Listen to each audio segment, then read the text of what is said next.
بسم الله الرحمن الرحيم عن ابن عمر رضي الله تعالى عنهما أن رسول الله صلى الله عليه وسلم قال من حلف على يمين فقال إن شاء الله فقد استثنى فلا حنث عليه رواہ الترمذی۔ نبی کریم صلی اللہ علیہ وسلم نے ارشاد فرمایا، جس نے کسی امر پر قسم کھائی اور ساتھ ہی انشاءاللہ کہا تو اس قسم کو توڑنے کا کفارہ نہیں ہے۔ دوستو، قسم کے احکام و آداب کا بیان کیا جا رہا ہے۔ ایک مسئلہ یہ بھی ہے، اس کو سمجھ لینا چاہیے کہ اگر کسی شخص نے قسم کھائی اور اس کے ساتھ ہی متصلاً انشاءاللہ کہہ دیا، جیسا کہ کسی آدمی نے قسم کھائی کہ میں کل زید کے گھر ضرور جاؤں گا، اللہ کی قسم انشاءاللہ، یعنی قسم بھی کھائی اور ساتھ میں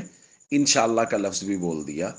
تو یا کسی کام کے نہ کرنے پر قسم اٹھائی، مثال کے طور پہ کوئی آدمی قسم کھاتا ہے، اللہ کی قسم میں کل کھانا نہیں کھاؤں گا، انشاءاللہ ساتھ کہہ دیتا ہے،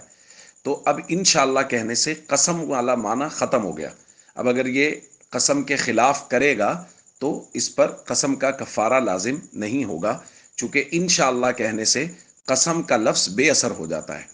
اس لیے اس مسئلہ کو بھی ذہن میں رکھنا چاہیے، لیکن یہ بات بھی ذہن میں رہنی چاہیے کہ ایک تو بات بات پر قسم کھانی نہیں چاہیے، اور ساتھ ساتھ یہ بات بھی ہے کہ اگر کوئی قسم کھائی ہے تو گویا اللہ سے کسی کام کا وعدہ کیا ہے، تو جب قسم کھائی ہے تو اس کام کو ضرور کریں۔ ہاں، ایک بات ہے جس کو ہم پہلے بھی بیان کر چکے ہیں کہ اگر کسی ایسی بات پر